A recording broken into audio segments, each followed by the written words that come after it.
How's it going, guys? My name is Parker Nirenstein. This is Vehicle Virgins, and today we are going to be talking about the all-new Porsche Gt2RS. For those of you who have been living under a rock like Patrick Starr and haven't seen the Gt2RS yet, somehow also have access to a phone or internet to watch this video, here it is. It's aggressive, it's powerful, it's gorgeous, and you can't buy one unless you've owned a 918 or you're somebody incredibly special. I offered Porsche Financial my soul for the opportunity to buy a Gt2RS.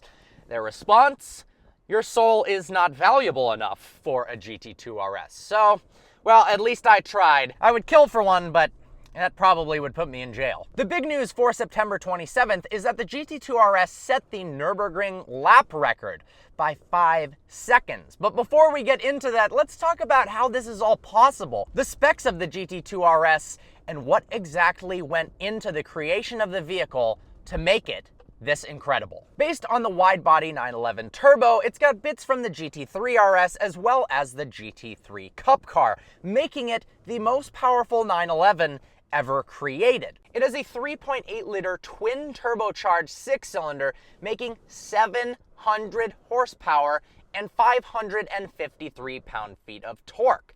Now, it's rear-wheel drive, but despite that, it's able to do, now this is Porsche's figure, and I guarantee it's conservative, 0 to 60 in 2.7 seconds. It also has a top speed of 211 miles an hour, which is the same as the more expensive, more powerful Porsche 918 Spyder. The engineering challenge of the Gt2RS was to do everything at once in terms of speed. It's got to be lightweight, have a high top speed, be able to accelerate quickly, and provide a load of downforce. A lot of these are working against each other. How much will that cost you?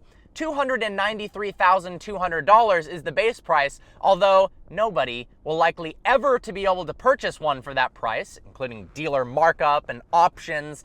And when they hit the used car market, they'll probably be completely unaffordable, as if $293,000 was affordable in the first place. But yeah, it's gonna get worse. So what makes the RS so fast around the track? Well, in short, downforce and aerodynamics. That's part of the reason why the Lamborghini Huracan Performante was able to set the prior lap record for a brief period of 6 months with only 640 horsepower, a lot less than the McLaren P1, the Porsche 918, and the LaFerrari, which did it in sub 7 minutes, but not as fast as the less powerful Huracan Performante. That record was shattered by the Gt2RS, and honestly, I'm not surprised, as this is Porsche we're talking about. This wasn't just setting a new lap record, this was decimating it. The Gt2RS was able to lap the Nürburgring in 5 seconds faster than the Huracan Performante, and a full 10 seconds faster than its own hypercar, the 918. That's absolutely staggering. Before I get into exactly how this was done, let's look at some footage from Porsche of the vehicle lapping the Nürburgring.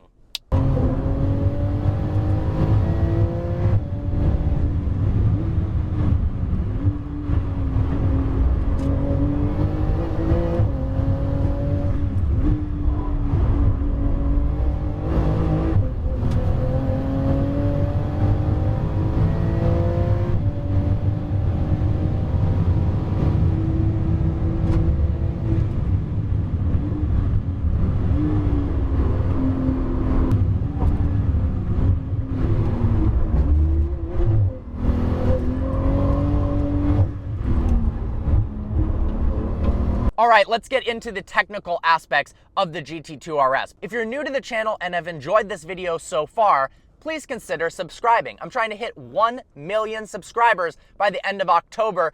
We're almost there. I know it's possible with your help. Smash that subscribe button, and here we go. Let's start with the front of the car. You'll notice massive cooling ducts and also a vent at the front of the hood that allows air to more easily pass over the central radiator while also producing more downforce for the front axle. The fender vents, which are also featured in the Gt3RS, not only look savage, but they reduce the pressure caused by the rotating tire in the wheel arch and also allow for more cooling for the carbon ceramic brake. The reduced pressure in the wheel arch means more downforce yet again. The key here, ladies and gentlemen, is downforce. Something that's very rare to see on a street car is the presence of Naca Ducts. These are low-drag air ducts typically used for cooling. It's an aircraft technology that is present in race cars, and if you'll notice on the F40, a beautiful car, that actually features Naca Ducts as well, although this is the first production Porsche for the road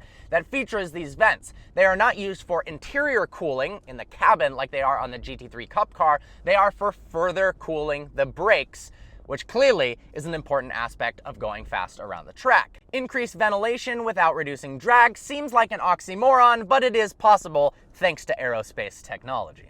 There are, of course, two massive side intakes that feed air into the twin turbocharged car's intercoolers. This is a classic feature of the 911 Turbo as well as the previous generation Gt2Rs. It looks badass, it's functional, and that's really what Porsche and McLaren are all about. If you look closer, there are even more epic functional details, like the Ram air intakes located on the trunk. They are, of course, made of carbon fiber, because what other material would you use in a GT3 RS? Well, it turns out there are many other materials, like carbon fiber reinforced plastic and magnesium, that are present all throughout the vehicle. The coolest feature, however, might be the tailpipe trim around the free-flowing exhaust that allows you to see the catalytic converters glow bright red when the GT2 RS is under load. It's going to be difficult to see this unless you're in something of similar speed, which, well, judging by the Nürburgring lap record, there's really nothing else that compares in speed other than a race car. But if you do happen to be behind a GT2 RS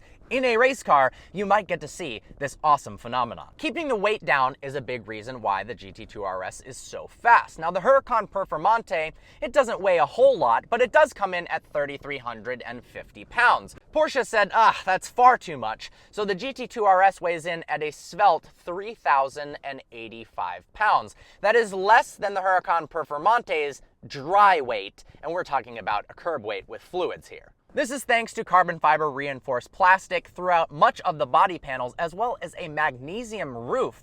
And on the YSAC package equipped car, it gives you magnesium wheels that are painted in white gold, because fuck you, that's why. Porsche wins in many ways with this Nürburgring lap record, although there hasn't been enough time for the self-proclaimed FBI agents to completely devour the video and discover that Porsche has sped up the YouTube video by 0.01%, leading to it appearing faster than a Huracan Performante. But honestly, in this case, I don't believe that to be true. The YouTube video appears to raise a lot less red flags than when Lamborghini released the video on the Performante. Only time will tell, but one thing that is also exciting is that the car set the lap record on the tires that will be equipped on the car from the factory. Those are Michelin Pilot Sport Cup 2s, which I just put on my car. I found them to be quite incredible. Obviously, a good choice for the GT2 RS. Maybe my car will be just as fast. Just kidding. No, it will not. It will definitely not. Now, I believe Porsche's time. That being said, because it is twin turbocharged, it wouldn't be all that difficult for Porsche to have a flash tune on the vehicle right before it would take a couple minutes, boost the power from 700 to above 800 horsepower easily to set the Nürburgring lap record. That's because the lap record means a lot. It provides a ton of status for the brand. It makes headlines. It makes the GT2 RS seem that much cooler that it is the Nürburgring King. That being said, I'm just playing devil's advocate. I really don't believe they did that. I'm pretty positive the stock Gt2 RS is in fact the fastest car in the world around the Nürburgring. Fastest street car, not a race car. There is no question that this lap record does wonders for Porsche's brand image.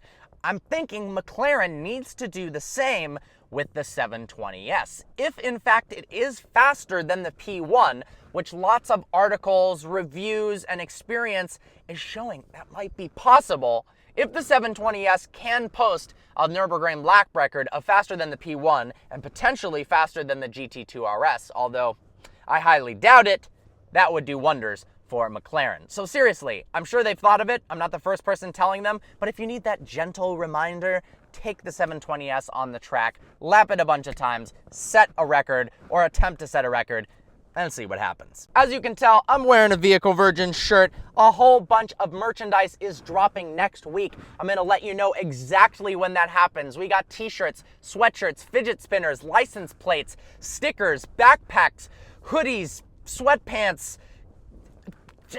so many damn things, I can't even name them, and I am super excited to launch them and see you guys in the streets and in your cars wearing some Vehicle Virgins merchandise. I hope you enjoyed this video. Like always, please browse the channel and subscribe. I look forward to seeing you next video.